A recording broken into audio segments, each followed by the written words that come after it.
Hello everyone, Gosha here.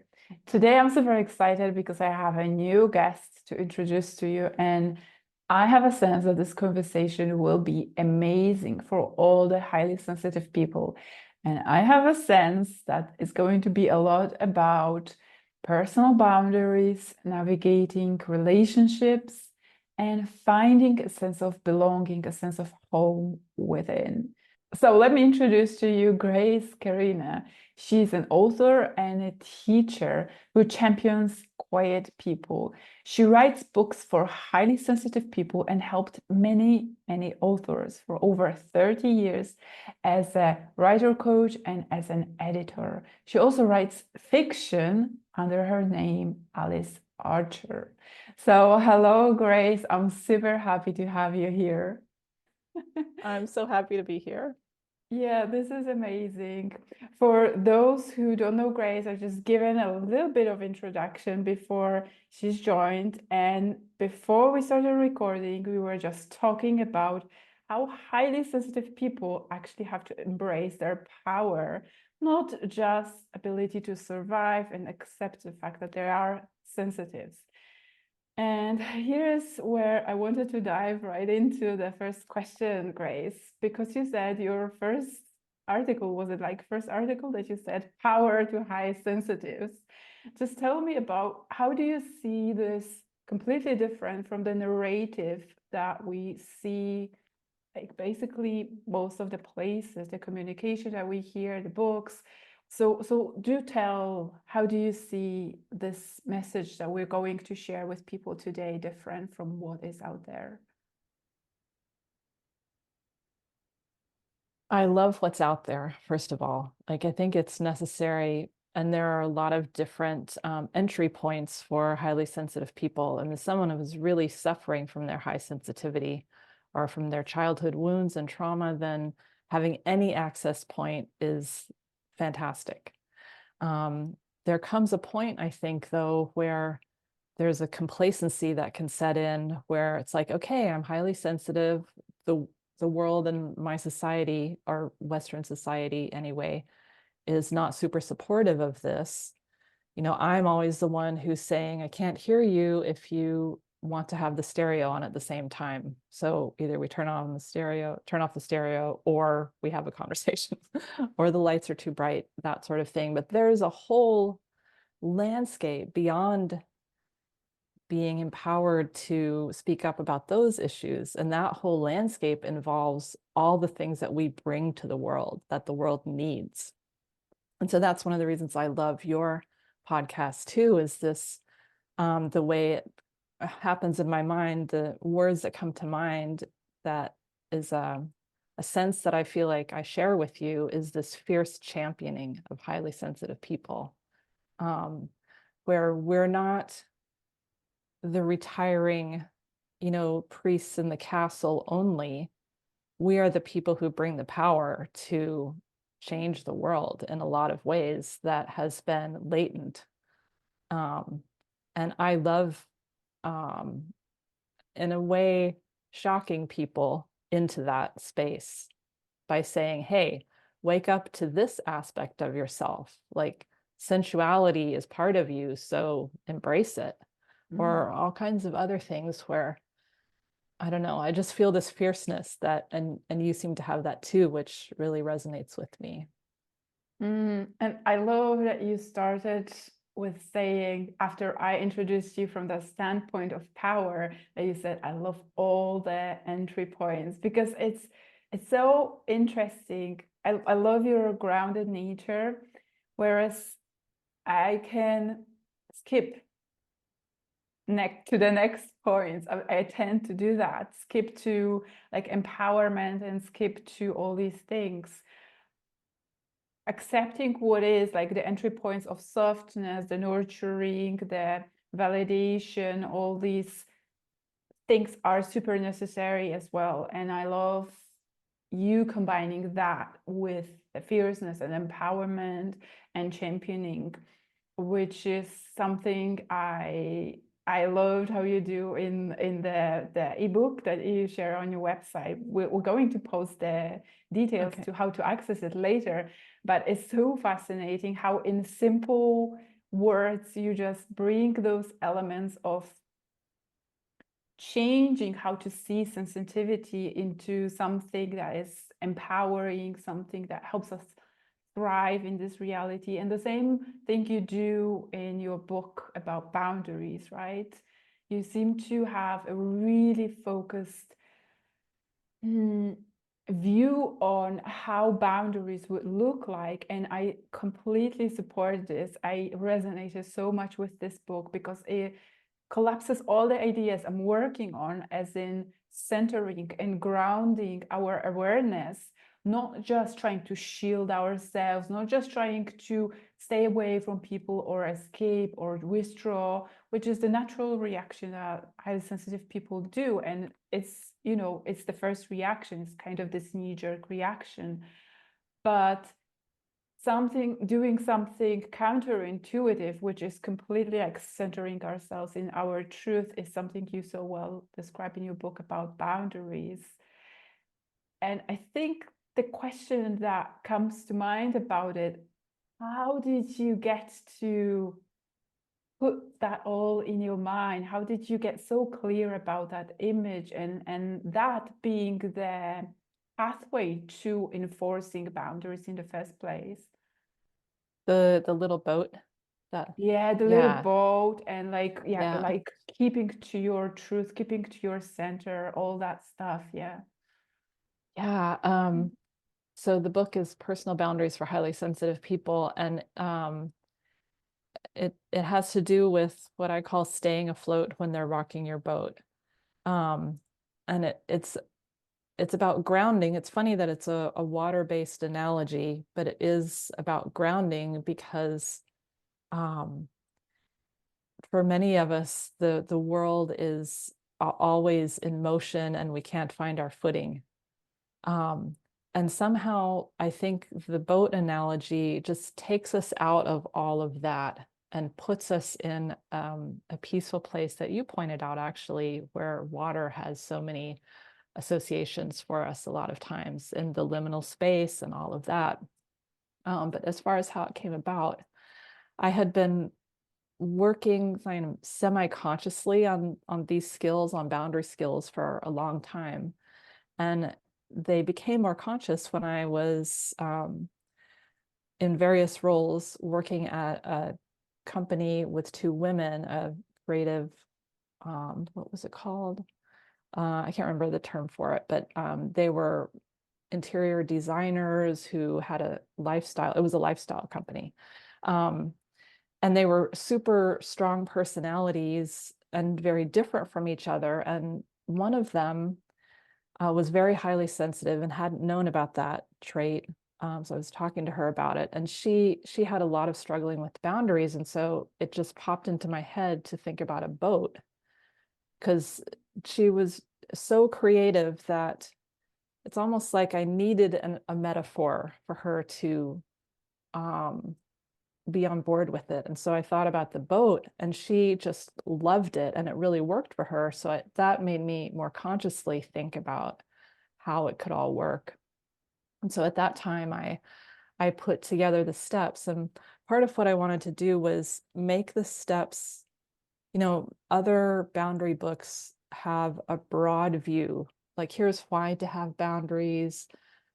Here's how you can have boundaries, but in a more conceptual way. And I wanted to, specifically for highly sensitive people, break down the process into like minute moments, because we can register that. And so there are 9 steps in this process. I call them 9 steadying steps. And they're like, some of the steps can just take a few seconds. But that's important because that's the time frame that we're often aware of. And that's when we need the help, is in the second, not in like 5 minutes later. Mm. Yeah, this is so true. Because I think as highly sensitive people, especially those really introverted and intuitive people, are swept by the moment, they're so easily just like, you know, just swept off their feet, and they're just not focused. They lack that focus and that lack that steadiness that you're describing, right? And it's so easy with empathy being sort of swayed here and there on all sides by the views, by the opinions, by the expectations and all that stuff that people have around, and lose that center that you were talking about. And that's why I was like, yes, this is the perfect metaphor. And to this, I just want to add that oftentimes when I share, I also share with my clients and in my writing a lot of metaphors alongside elements. And water is very important for me as in discussions for about sensitive people, air as well. But adding to that watery element, the boat element that you have, is just dropping that anchor deep when we need to, and you know, it does have a grounding effect without the anchor, but it's just about like keeping to our own truth, because we can find ourselves in those situations where like there is a group of people and everyone has a different opinion. That's normal. Like you say, in a workplace, forget about it. Especially if you are quiet, if you are like highly sensitive, there's going to be a lot of people who are definitely shouting louder than you, who are bigger than you, who are, I don't know, who have a lot of things that they want to brag about. And yeah, it's really hard to remember for highly sensitive people, especially introverted people, to like keep to that steady self that you were talking about, that happens in seconds. It's like in a moment, you know. Yeah, exactly. That's that's all that all resonates. I love the anchor idea because that does touch ground. And I don't think I said, but the idea is that you picture yourself in a little boat, and that helps you notice whether someone else is sticking their foot into your space, and you can get it out. And the overwhelm, you know, I love that anchor idea. Yeah, because with the overwhelm, that's partly why we need that second by second option of steps. Is the overwhelm comes in so fast, right? And the default to put ourselves in the other person's shoes, in other words, put ourselves in the perspective of the other person's boat, and not keep in our own boat. So there are lots of rich analogies and metaphors with that, which resonate with us. So. Yeah, absolutely. And you know, we have that thing in common, that talking about nature. We exchanged quite a few emails before we finally got to this conversation. And I read your about on your website, just the first thing when I came in contact with you, and that was through amazing Lauren Safala, who also was interviewed in this show. And she told me immediately, like, you're going to love talking to Grace. And I'm like, I have to look this person up. And of course, I was not disappointed. I was immediately drawn to your richness of ideas when talking about Earth, and how that was amidst all the moves, because you moved around a lot, which also we have in common. And actually, I think many highly sensitive people do. There is this thing that I've seen, that some highly sensitive people do tend to escape from where they are and seeking a new place to find that like sense of belonging. Sometimes it's more metaphorical, sometimes it's actually literal, like in my situation. But you talked about finding home on earth and home within you and all these kind of things. And probably sooner than I wanted to, I'm touching on this because we're talking about elements, and I don't really have plan for this conversation other than just exploring what comes about. So I'm just fascinated by you finding that sense of belonging in you and talking so wisely about all these things that have in focus connection to nature that helps many sensitive people to actually ground themselves and find that relief, find that refuge. So I'll just, it's not a question, but I'll let you pick up the topic and explore it. Yeah, the home. I'm curious too to know more about, like, I've been eager for this part of the conversation because what we touched on in the email, you're the one who asked the question. I think because I wrote an article about the Elfshin poem format on my Grace Kerina website, and I'd written a little Elfshin that home could be everywhere. And you mentioned that and talked about how much you had moved too. And after living in 3 different countries, US, Canada, and Germany, I got frustrated at some point, again, unconsciously, semi-consciously, which is how it happens first, by how I got frustrated by how the things that I most loved were now not in the same place anymore and never would be. Like, there were things I loved about Germany, like the windows that you see behind you, that we just don't have them here. And I loved those type of windows. Or certain things in Canada, like the kindness of Canadians and how it's not a melting pot as much as it is everyone gets to keep their discrete things. And the buses don't say out of service, they say sorry, out of service. Just like there's a different Canadianness about it all. And how I lived in the poorest part of Canada, the poorest postal code of Canada, and I was happy walking around at night. Like, it's so, I mean, if the poorest part of the US, you'd be dead, right? Oh, I don't know. yeah. That's perhaps like, I could probably deconstruct that thought too and chide myself, but just those discrepancies between all of the countries and all of those experiences. And I felt a sadness that they were disparate, they were in different places. So how could I have a home ever again that would feel like a collection of, you know, location-based pleasure? And so I had to, I don't know, expand or elevate the idea of home itself somehow. I wasn't the first one to ever do that, obviously, but it's worked for me. And so I'm curious about how it is for you. Yeah, I have moved around for almost 20 years across Europe, and some of the countries were, well, not weird, but maybe unpopular to go to, something like Iceland,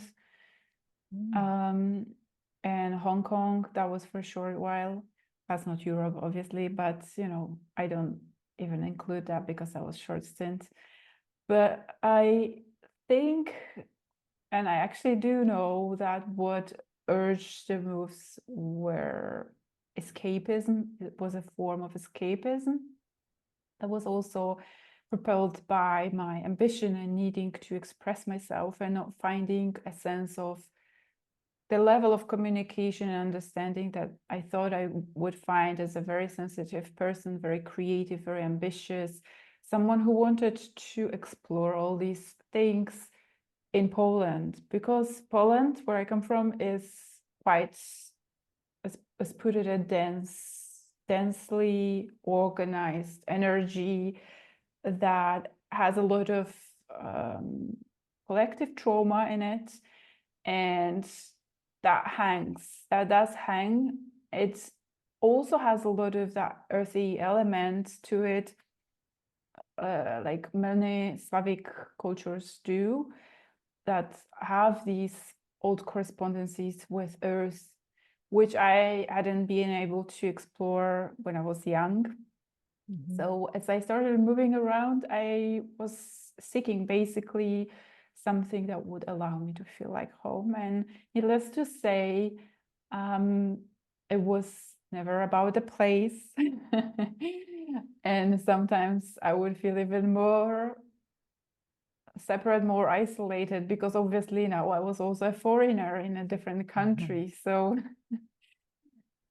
one of the places that helped me feel a little bit more like home was where I spent the most time was London, and that was a melting pot.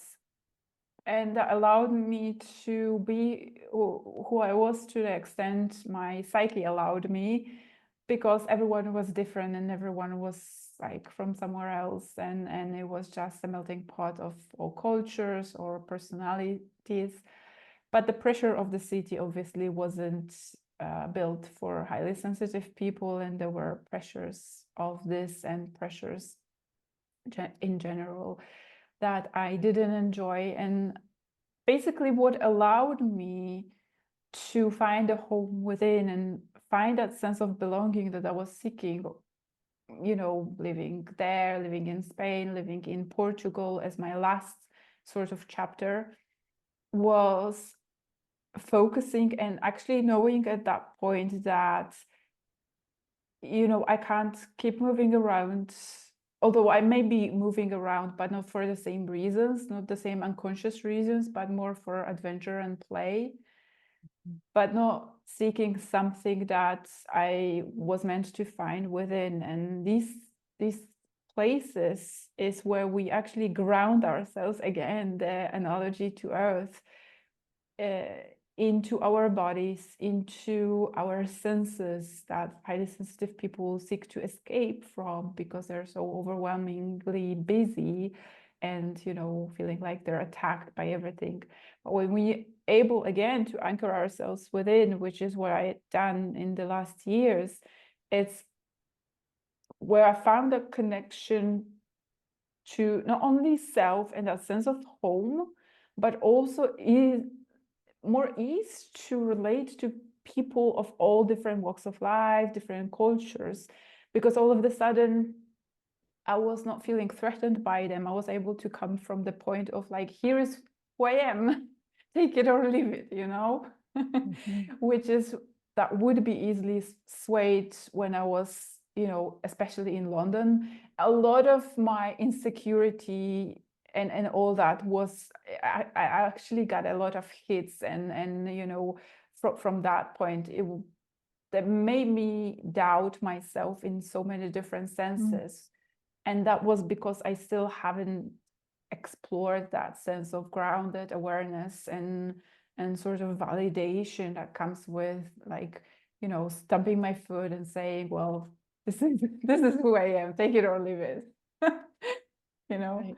And later that just allowed me to actually now I'm back in Poland, which is the funniest circle, you know, that just completely emphasizes that fact that it was all here, it's all there, it's like everywhere, but it's all mostly inside of me. And you know, you also talk about home being where you are, and I just loved having this conversation, just that exploration, because I think highly sensitive people seek that belonging a lot in people, not so much places, but in relationships. What do you think about that? Yeah, you bring up such really great facets of all of this, including that, like, it's almost like a paradox that we can accept both at the same time, that ultimately home is ourself. And this self is at home in the world, right? That it's like the macro and the micro at the same time, which is like a double whammy of safe home. Yes. And so that's why I mentioned the self, because I think that it has to do with what we where we think the original source is. If we think the original source of our homeness or our safe homeness is other people, then of course we're going to search for that elsewhere. And that, in a way, that's the empowerment journey for highly sensitive people, is extracting ourselves from dispersing into other people in our lives and taking back the power of home is the self. You know, this here is the center. You know, I'm walking through these relationships as myself. I'm not getting myself from these relationships. And that is no easy task for those of us who have childhood wounds and traumas and, you know, have gone on whatever journey we've gone on to reclaim the space inside, really. And we're reclaiming it from the relationships, which, as you so beautifully demonstrate by going home, like you're home, but you're home with your home now. You're home as yourself as home now, which is different from being at home. I think that's why we can resist our homes of origin, because some part of us knows that they have captured our selfness, and we don't know how to get it back. Sometimes we don't know how to get it back without journeying out. I certainly did that. Yeah. Yeah, and this is so poignant because,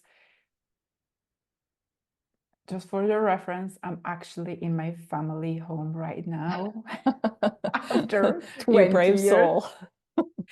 And I feel so comfortable. I feel so comfortable. And actually, most of the times is the last time, I mean, for a fragment of time and indefinite future, I live with my family of origin in this house. And that was a conscious choice to finally confront the ideas that I might have healed a lot of wounds and traumas.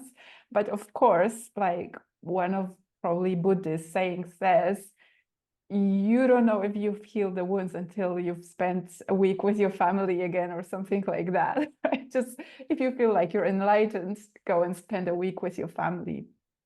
And I feel like it's proven actually that groundedness and that connection to self and body, it's proven to work because I've spent months now in the 2 chapters with my family and narcissistic family members. And I feel completely comfortable. I feel completely liberated. And it feels like it's almost like I'm pinching myself at times, literally. But I'm not saying this to brag. I'm just saying how much potential we have to explore these different avenues and the evolution that through our senses and our sensitivity in our body effectively helps us gain that power and gain that freedom that so many are looking in relationships, and that validation that maybe sometimes we're seeking.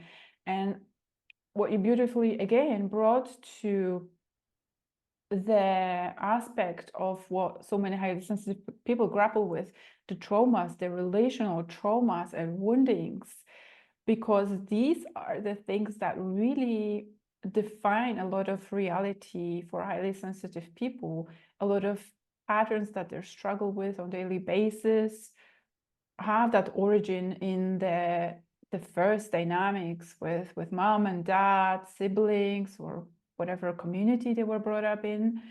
And you know, the things that you said, that inability to reconnect to that home and that seeking elsewhere, is basically, I think, is the journey of evolution of every single human being, not just highly sensitive.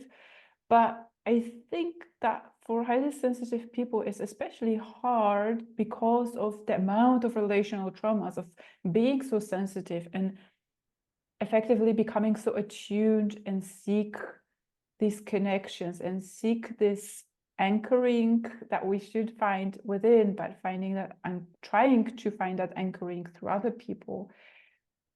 And also what you just said, something along the lines, what I'm seeing, how highly sensitive in a lot of examples are that black sheep of family, when they are that outcast, where they are this, escapists, those people who also break the patterns of traumas of the family, right? Like yourself, Yeah. maybe you're exploring subjects that break like patterns of trauma, like relational traumas or codependency or things like that. That's so many highly sensitive people go into, don't you think?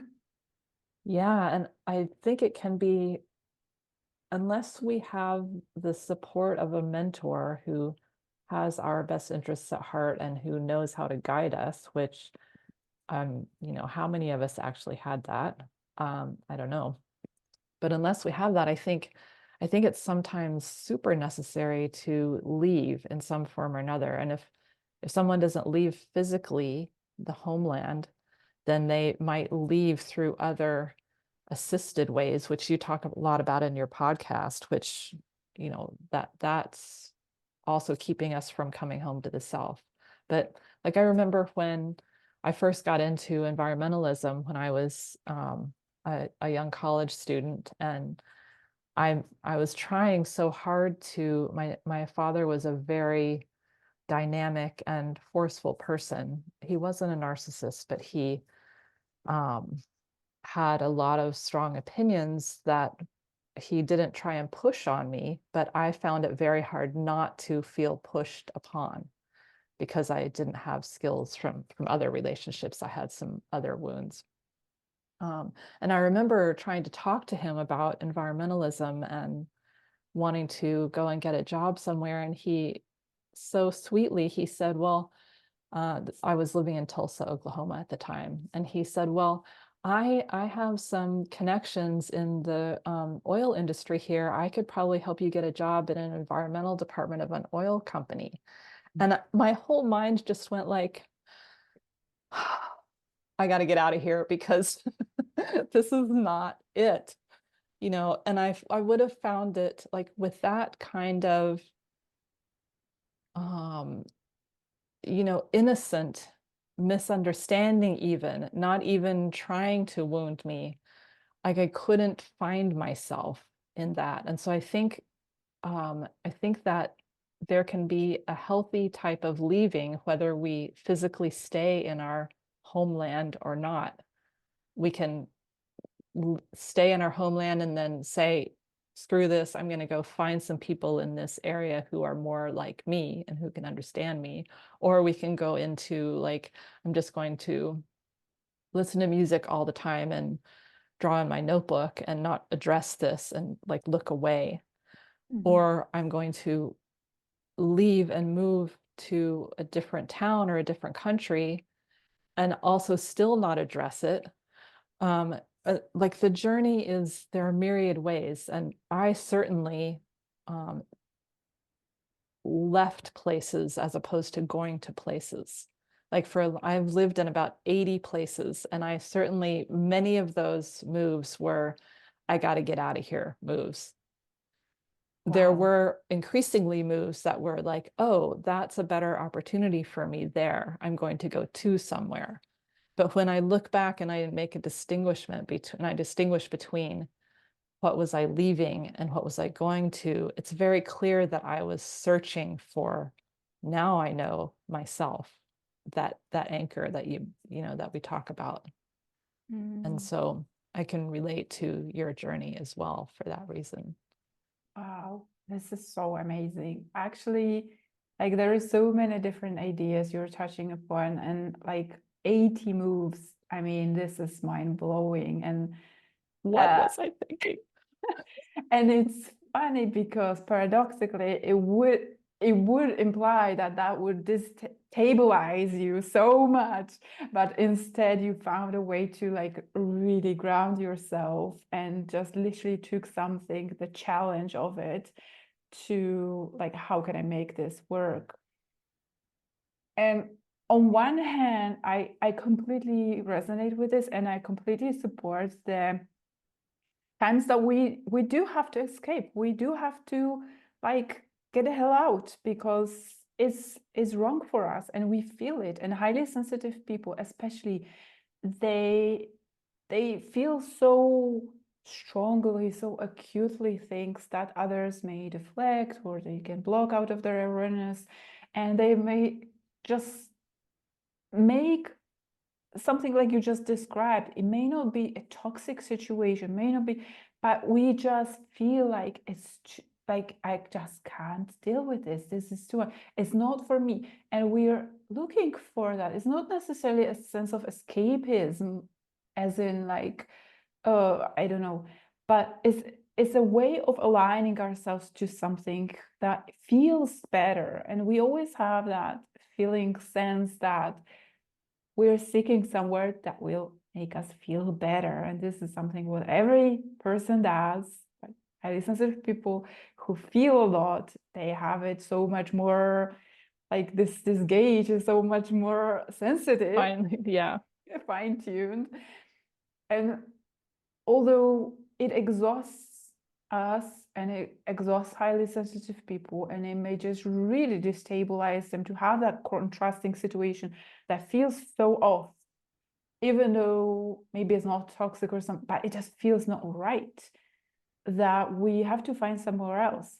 But effectively, we do need this contrast to refine that path. We need that, and going back to the hermeticism, like as above, so below, and all that stuff, where we do need contrast, and these things allow us to explore different avenues where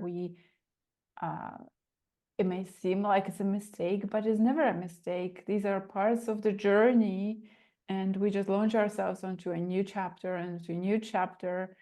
And I know I have days, as you are, as I am, why I find it resonant that sometimes we just close off the chapter and it's like tabula rasa, it's a new blank chapter. I'm just not looking back, cut clean, we're just like somewhere else immediately.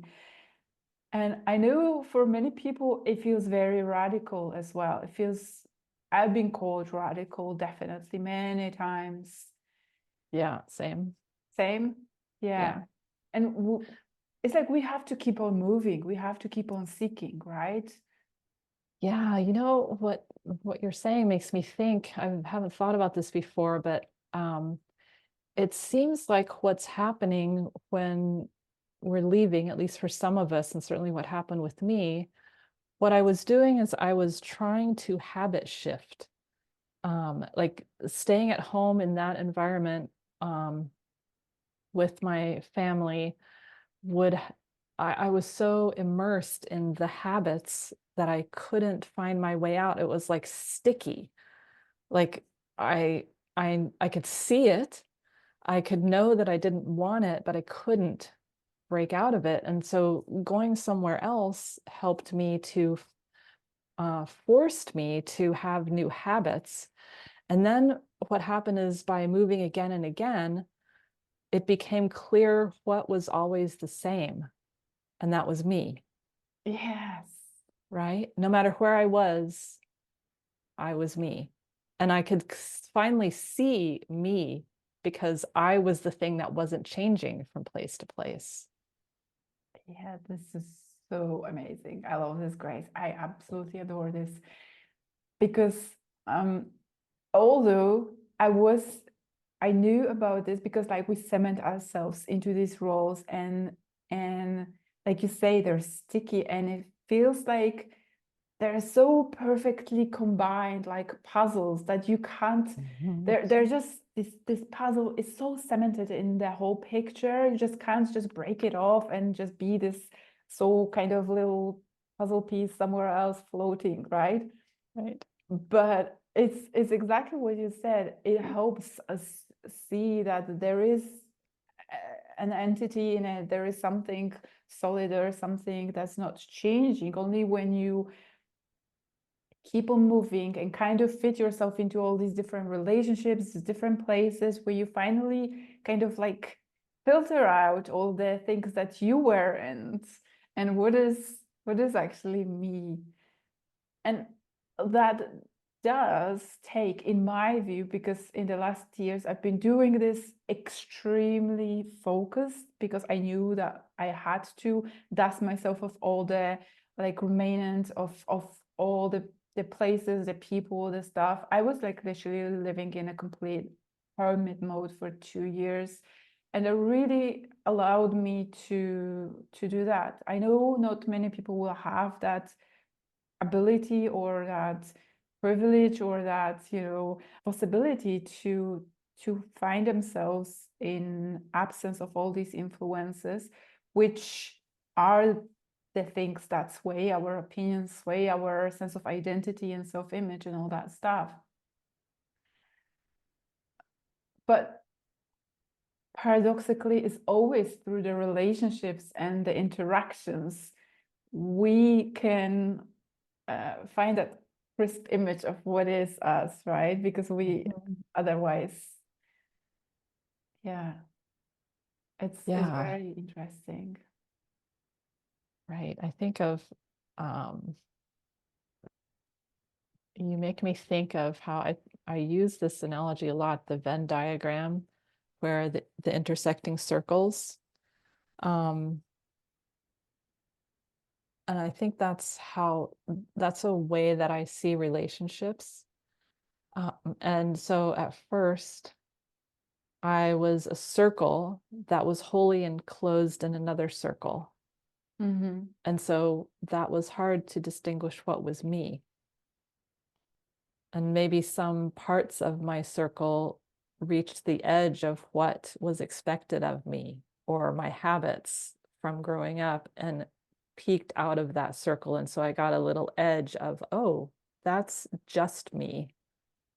Right. And so I think moving can be moving, and I don't mean moving location necessarily, but moving out of the normal habit can expose the parts of us that are uniquely us and allow us to then own them, see them, own them, claim them, be them more consciously. Yeah. Yeah, I love this. And I love that this conversation has moved to talking about identity, self-image and all that, which I don't think any sort of talking about high sensitivity and their possible direction to like individuation and finding a sense of wholeness can be explored without talking about identity, because exactly of the things you just touched on, that the fact that highly sensitive are so receptive, they're so spongy, and everything is just like all the densities, they easily swell into their space, so much so that over time they take up all the space within, you know, our field and all that.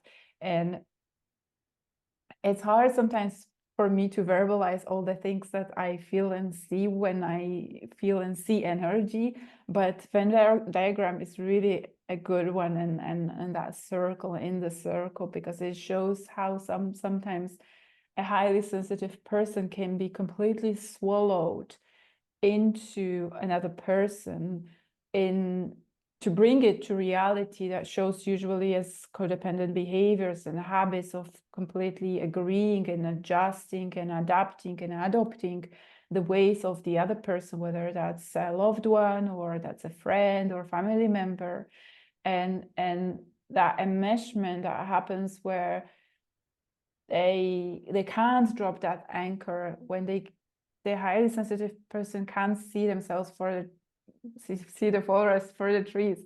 They just can't distinguish themselves from all these expectations and the roles they're supposed to play, right? It's just fascinating to explore that, and I don't think I've ever heard anyone explore it in these ways. Although I do have to admit I have read many books about high sensitivity at all, so that's on me. Yeah, well, that's okay. You've lived it. You're an expert. But you've done a beautiful thing then. If we look at your journey that I know about from a Venn diagram, because you have now come home, but you are here is the home circle that maybe you were fully engulfed in at the beginning before you left, and now you are touching only as much as you want to. Like the sweet spot of connection, you are allowing yourself to back away from if that sweet spot becomes a sour spot, you know? And you have the skills and ability and consciousness now to do that. That's fantastic. Yeah, That's awesome. yeah, I think so. And I absolutely agree. But I'm just wondering about that touching element. And I think it's always going to be, although I believe, of course, it's something yet to see how our energy changes as we maturate and as we go through life. We hit those different points of awareness as we go along. And it's best, of course, when we, like you say, when we have a mentor and someone who can point at least a certain vague direction we could be going and exploring these things to counterbalance our imbalances, such as the conversation about embodiment and just the self-validation that we're talking about, self-empowerment, right? The connection to the inner truth. And we will, what is that? That's because you have a setting set that when you make certain hand gestures, it will, so make a heart symbol. Okay. Oh, it's probably very awkward. Point your thumbs down more. Oh. That is so funny. There are some symbols, maybe that one's not set. Oh, I Anyway. probably said something amazing, and that's why we had fireworks When you going. had your hands like this, maybe. I didn't explore it. But anyway, I lost the track of thought. What was it? Oh, we maturate and we hit different points. So we will remain highly sensitive, and we will remain having various tendencies and propensities towards something. And for me, for example, through doing all these things, I've regained a lot of energy that was wasted on like proving, pushing, justifying, like all the bollocks that I just can't believe. I can't believe how much time I've wasted, but I need it, of course, you know. I'm just sometimes still laughing at this. But knowing this, having the experience of how much time I've wasted, how much energy, how much burnouts I went into, how much I was exhausted through these things, like defending, proving, and justifying, and like being all that stuff. It helps me know what to be watchful for and like not to go too far.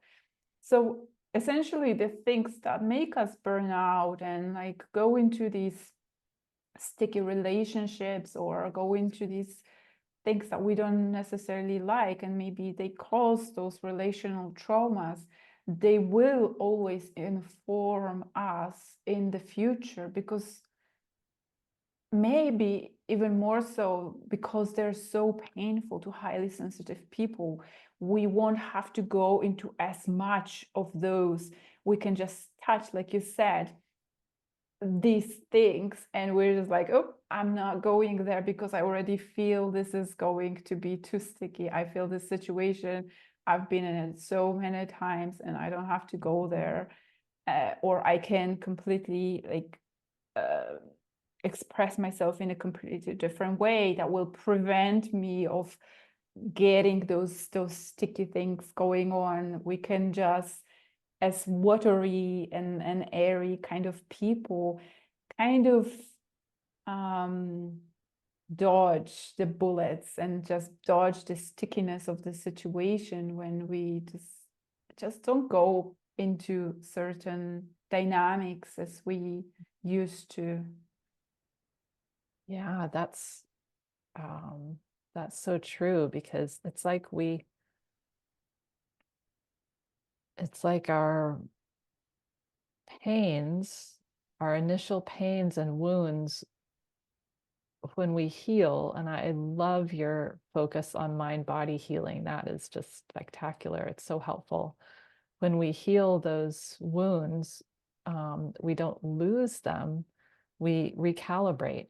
It's like we get, whereas initially we didn't say no or set a boundary or stop until the dial was all the way, like way in the red.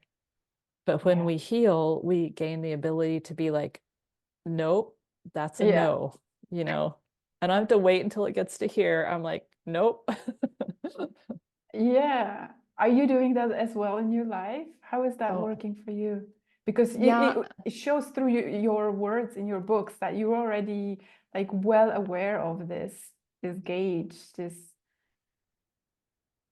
Yeah, I think I've been in kind of a hermit phase. And so um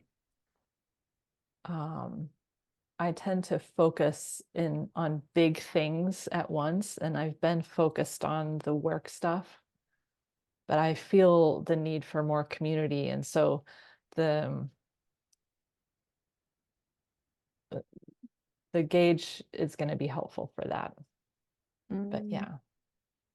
I think we're kind of parallel in terms of like coming out from long hermit mode to seeking community. So again, another parallel that I love. That's Yeah. we're just like meeting here, and it's super helpful. I think let's wrap the questions and answers here and just like tell me about what's exciting for you as like you yourself, someone who champions people like highly sensitive, INFJ, quiet people.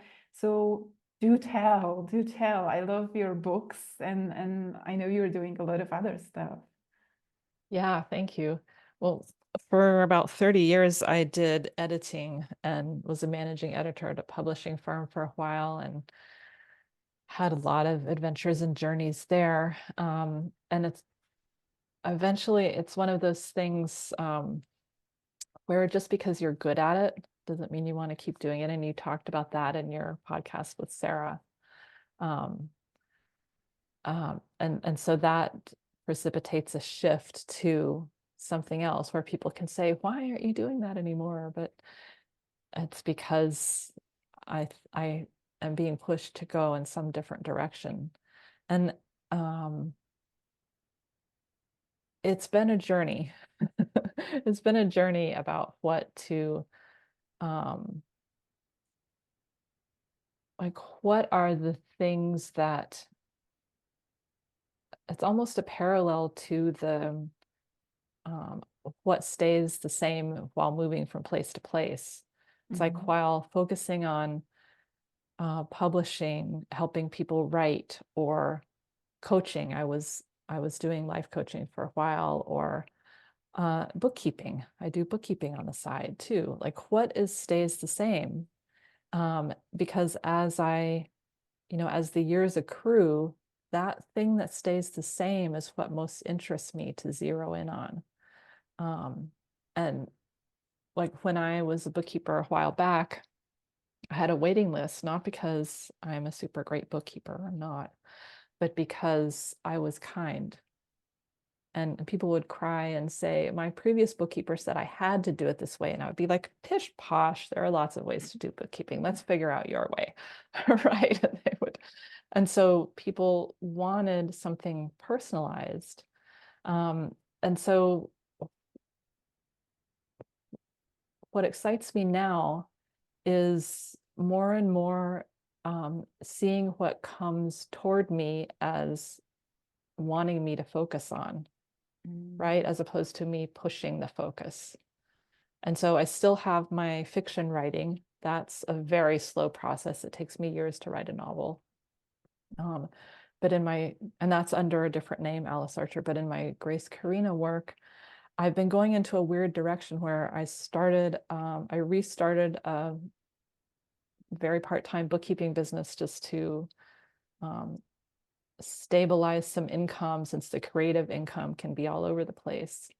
But where that's been leading me is a bookkeeping client turned into a financial coaching client. I mean, I'm not super great with money myself in some ways. Like I have some debt and I don't have a ton of savings, but I have some perspectives that I've worked on for myself, and I was sharing them with one of my bookkeeping clients, and that turned into a financial coaching client, and she recommended to someone else. So now I have another financial, like, I have to laugh. It's like, I have a financial coaching client. That's hilarious. But it's not even about financial coaching. It's really about empowerment, because we're fed so much crap about how we have to do finances, and the books about money just don't really do it for the people I'm talking to. And so it's not on my website or anything, it's just word of mouth, but that's an interesting area for me that might become a book about money for highly sensitive people. So what's exciting to me is writing books for highly sensitive people, and that's the current one that seems to be floating in front of my face, weirdly. Who knows? I'm not making any promises, but that's to answer your question. Yeah, I think actually this is an interesting thing, because you're being like using your receptiveness as a highly sensitive person to like, okay, let's see what comes up, what comes my way, and what crystallizes out of it. And you're just following your intuition to follow. And again, it proves to correspond to like the creativity and the kindness and all that. So there's no escaping from being highly sensitive and So true. creative, even when you're offering like this kind of coaching to like from financial point of view or bookkeeping services. It's all kind of coming together, and again, that's like that crystalline, that core of you that can be fluid in so many different ways of sharing yourself in so many different areas of life. Because like you say, I think in that realm of financial advice and all that, we've all been fed a lot of BS because of how things are, and we are seeing that the world is changing, and everything not only is different from those books, because there is a lot of ways to skin a cat. I hate this phrase because I hate the image, but it's a phrase. Basically, it's again that empowerment, like you say, giving people permission to be more creative and all that. So I actually do love that side of you as well. And I want to invite you now to share with people how they can find you. And please, everyone who is listening, download Grace's free ebook that she will just share how to access. I will definitely also put the link in the description, but please do tell people about this, because it's an amazing, amazing book that everyone can access for free, right? Yes, thank you. Yeah, it's called 7 Liberating Life Hacks for Highly Sensitive People, and it's a collection of 7 short little manifesto cheerleading, perspective shifting, or attempting to be perspective shifting, championing articles. Each one is about a different facet of highly sensitive people, but how that's an asset, a power, a great strength that we have, instead of something to just suffer through. So that's free when you subscribe, and you can go to my email, gracekerina.com, and there's a subscribe button there at the top. You can just get that for free. Yes. And if anyone is interested in Grace's book about boundaries, I will also post a link to that because it's actually quite amazing. So I know a lot of you struggle with boundaries, so I'm going to definitely post all the links. For now, I'm so thankful for you joining me today in the conversation. And we'll continue talking after we stop recording. But just wanted to say I'm so thrilled that we were able to make it happen. Yeah, thank you. Me too. It's been a pleasure. And I love hearing your thoughts today and also on your podcast. So for those of you listening, if you haven't listened to others, listen to all of them. Okay, thank you.